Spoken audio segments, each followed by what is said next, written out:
Poďte si so mnou zapcyklovať tieto šaty. Aj keď si možno hovoríte, že čo na ne chcem prešívať. Keď sa však pozriete bližšie, horný diel mi vôbec nesedí a pod pazúškami mi nepekne visia oba prieramky.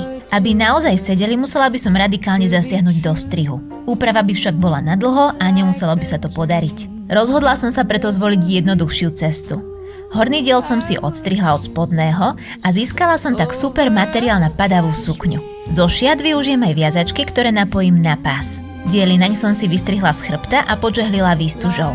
Aby zavinovanie na sukni pekne fungovalo, v bočnom šve som si prečila dierku. Pás som našila na sukňu a v tomto kroku vždy odporúčam stehovať. Viazačky sú perfektne napojené a mne už len stačí prešiť pás po stehovke. A sukňa je hotová. Perfektne mi zapadla do môjho šatníka a veľmi sa mi páči jej strih. Je elegantná a hravá zároveň a ten viskozný satin hádže krásne odlesky. Vďaka tej dierke v páse sa dá takto šikovne uviazať na mašličku a prispôsobí sa postave. So zvyškou mi zostal predný diel a rukávy. Napíšte mi dolu do komentára, ako by som ich mohla využiť a čo z nich ušiť. A dajte mi tiež vedieť, či sa vám sukňa páči.